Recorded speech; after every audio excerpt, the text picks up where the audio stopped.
अऊज़ु बिल्लाहि मिनश शैतानिर रजीम बिस्मिल्लाहिर रहमानिर रहीम अल्लाहुम्मा सल्लि अला मुहम्मदिन व आले मुहम्मद। अस्सलाम वालेकुम सामिन नाज़रीन।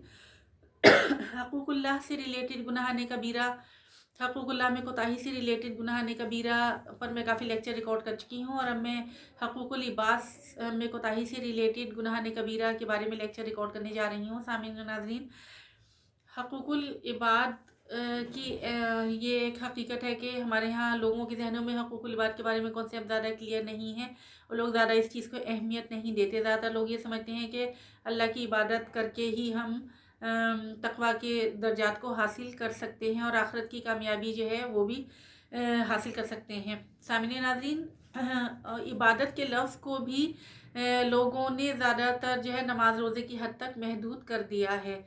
तो ये हकीकत है कि कुरान मजीद में अल्लाह ताला ने बयान फरमाया कि हमने इंसान को इबादत के लिए पैदा किया, लेकिन इबादत के मफ़हूम को लोग समझने में ज़रा गलती कर जाते हैं। लोगों ने इबादत के मफ़हूम को सिर्फ नमाज और रोज़े की हर ज़कात तक, फ़र्ज़ इबादत की हद तक महदूद कर दिया है। हालांकि इबादत का लफ्ज़ जो है वो अब से निकला है और अब का मतलब है बंदगी और बंदगी का मतलब है अताअत और अताअत का मतलब वो तमाम अवामिर और नही को फ़ॉलो करना जो कुरान मजीद में अल्लाह ताला ने वाज़ेह तौर पर बयान कर दिए। और वो एक बेहतरीन नमूने अमल जो हमारे रसूल सल्लल्लाहु अलैहि वसल्लम की ज़िंदगी में हमें नज़र आता है, उस नमूने अमल को फ़ॉलो करना जो है अताअत है। और जब हम कुरान का बग़ौर मुताला करते हैं और हम सीरत व किरदार अपने रसूल का मुशाहिदा करते हैं तो फिर हमें एहसास होता है कि हकूक़ुल इबाद की बड़ी अहमियत है कुरान में भी और हमारे अस्वाए रसूल में भी। हकूक़ुल इबाद को की बड़ी अहमियत हमें नज़र आती है। बहुत सारे अहकामात कुरान में हकूक़ुल इबाद के बारे में हमें मिलते हैं। सामने नाज़रीन, इस वक्त मैं हकूक़ुल इबाद की अहमियत को बयान करने के लिए रसूल की 2 अहादीस का ज़िक्र करूँगी कि रसूल ने फरमाया कि मुसलमान वो है कि जिसके हाथ और ज़ुबान से दूसरे मुसलमान महफूज रहें। फिर रसूल ने फरमाया कि मोमिन वो है कि जो अपने लिए भी वही पसंद करे, जो अपने अपने मोमिन भाई के लिए भी वही पसंद करे कि जो वो अपने लिए पसंद करता है। यहाँ आकर रसूल ने बड़ा बेहतरीन यानी ये दोनों अहादीस बज़ाहिर बहुत छोटी छोटी सी 2 अहादीस हैं, लेकिन इसमें बड़ा मफ़हूम के लिहाज से बड़े ये गहरे मायने रखती हैं। अच्छा सामिन नाज़रीन, ये हकीकत है कि कुरान मजीद में अल्लाह ताला ने इंसान की कामयाबी की जो 2 शराइत बयान की हैं, सूरह वत्तीन और सूरह वल अस्र में तो अल्लाह ने कसम खा खा कर इंसान की कामयाबी की 2 शराइत बयान की और वो है ईमान और अमले सालेह। और इसके अलावा कुरान में सूरह वत्तीन और सूरह वल अस्र के अलावा भी बहुत से मकामात पर अल्लाह ताला ने इंसान की कामयाबी की 2 शराइत बयान की हैं और वह है ईमान और अमले सालेह।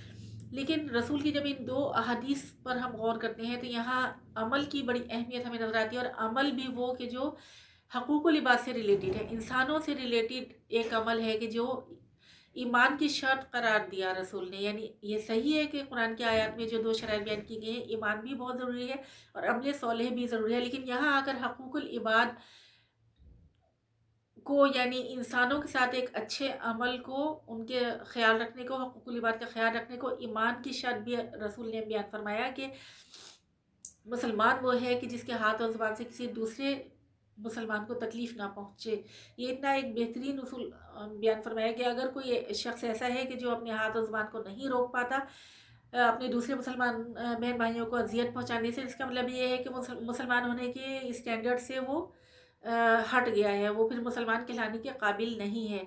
और इस तरह से आप ये देखिए कि हर इंसान जो है वो थोड़ी सी अनानियत उसके अंदर ही होती है कि अपने आप को इम्पोर्टेंट समझना और दूसरों को इतना इम्पोर्टेंट ना समझना, और अपने लिए वो कोई और स्टैंडर्ड होता है और दूसरों के लिए कोई और स्टैंडर्ड होता है। लेकिन यहाँ रसूल ने ईमान की शर्त ये बताई है कि मोमिन वो है कि जो अपने दूसरे मोमिन भाई के लिए भी वही पसंद करे जो अपने लिए पसंद करता है। यानी ये एक परखने, अपने अमल को परखने का भी एक बहुत बेहतरीन उसूल हमारे रसूल सल्लल्लाहु अलैहि वसल्लम ने बयान फरमा दिया कि अगर हम ये महसूस करना चाहें कि हमारा किसी कौल फेल या अमल से किसी दूसरे हमारे मुसलमान भाई बहन को तकलीफ़ तो नहीं हो रही है, तो वो हम एक लम्हे के लिए अपने ऊपर रख कर सोचें कि ये अमल अगर हमारे साथ किया जाए तो हमें अच्छा लगेगा या नहीं अच्छा लगेगा। अगर हमें अच्छा नहीं लगता तो फिर हमें महसूस कर लेना चाहिए कि हमारा ये अमल जो है वो दूसरों के लिए तकलीफ़ का बाइस है, लिहाजा हम अपने हाथ और ज़ुबान को रोक लें।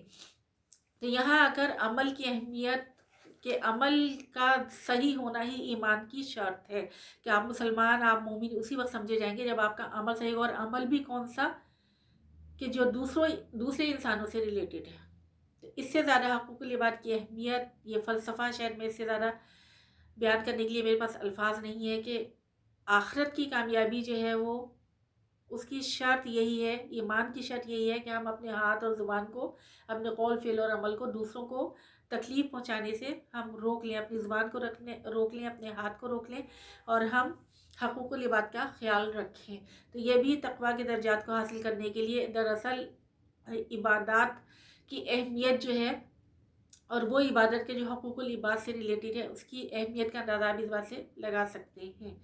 اب میں انشاءاللہ نیکسٹ لیکچرز میں ایک ایک کر کے حقوق العباد کے بارے میں لیکچرز ریکارڈ کروں گی. کوشش کروں گی زیادہ لانگ لیکچرز نہ ہوں، تاکہ ہماری یوتھ کے پاس کیونکہ ٹائم زیادہ نہیں ہے، اس لیے سننے میں پرابلم ہو جاتا ہے. لمبے لیکچرز مجھے بار بار یہی میسیج مل رہے ہیں کہ بہت لمبے لیکچرز ریکارڈ نہ کیا کریں، وہ ایک ٹائم میں سننا مشکل ہو جاتا ہے.